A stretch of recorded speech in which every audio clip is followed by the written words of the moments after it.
রাজধানীতে গরুহাটের খবর রাখছেন সহকর্মী মামুন হোসেন, যুক্ত হচ্ছেন আমাদের সঙ্গে। মামুন, ঠিক কোন হাটে ঠিক এই মুহূর্তে আপনি আছেন একটু বলবেন, এবং গেলবারের সাথে তুলনা করলে কি দেখছেন, এবার পশুর দাম কেমন, বিক্রেতারা কি বলছেন, দর্শনার্থী নাকি ক্রেতা, কাদেরকে আপনি বেশি দেখছেন আসলে?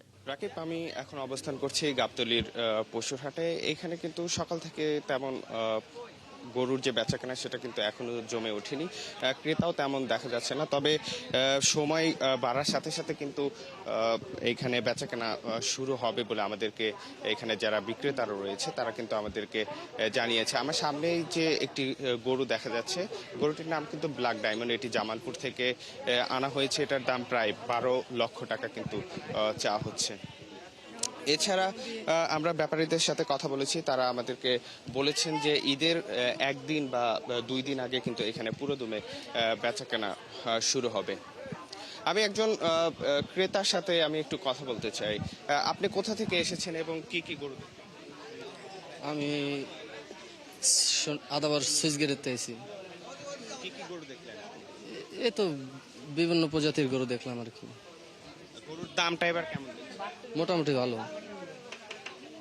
উনি যেমনটি বললেন যে গরু উনি দেখছেন, দাম যাচাই বাছাই করছেন, যাচাই বাছাই শেষে কিন্তু তিনি আসলে গরুটা কিনবেন। আমি আরেকজন ক্রেতার সাথে একটু যুক্ত হতে চাই। আপনি কোথা থেকে এসেছেন এবং কি কি গরু আপনি দেখলেন?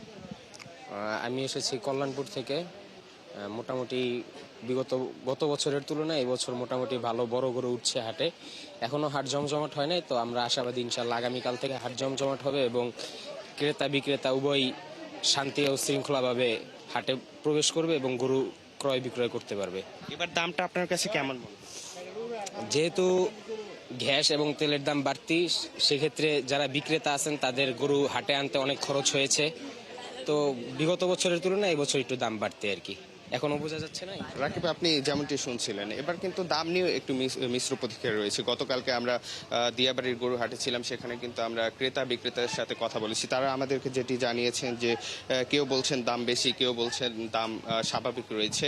আমি আরেকজন বিক্রেতার সাথে কথা বলতে চাই। আপনি গরুটি কোথা থেকে নিয়েছেন এবং আপনার গরুটা আসলে যে 11 লক্ষ টাকা, আপনি একটু আমাকে বলেন যে আপনার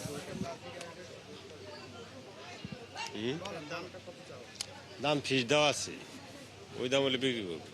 কত চাচ্ছেন? 11,99,000। এই যে ব্ল্যাক ডায়মন্ড, এটার বিশেষত্ব কি? এটার দামটা আসলে কেন? খুব সুন্দর, তো চাহিদা বেশি, এই জন্যই দেওয়া হয়েছে। উনি যেমনটি বলছিলেন যে গরু ব্ল্যাক ডায়মন্ড গরু, ওনার গরুর নাম আসলে ব্ল্যাক ডায়মন্ড, সেই কারণে কিন্তু এই গরুর চাহিদা অনেক পশু এখানে, এবং দামও বেশ ভারী। এবং আপনি বলছিলেন গতবারের সাথে তুলনা করলে দামের হেরফের আসলে খুব একটি বেশি হয়নি, তবে সময়ের সাথে সাথে দেখা যাক ক্রেতা উপস্থিতি বাড়লে দাম কতটা নামে, এবং তখন নিশ্চয়ই আবারও কথা হবে আপনার সঙ্গে। গরুর হাট থেকে যুক্ত হয়েছিলেন সহকর্মী মামুন হোসেন।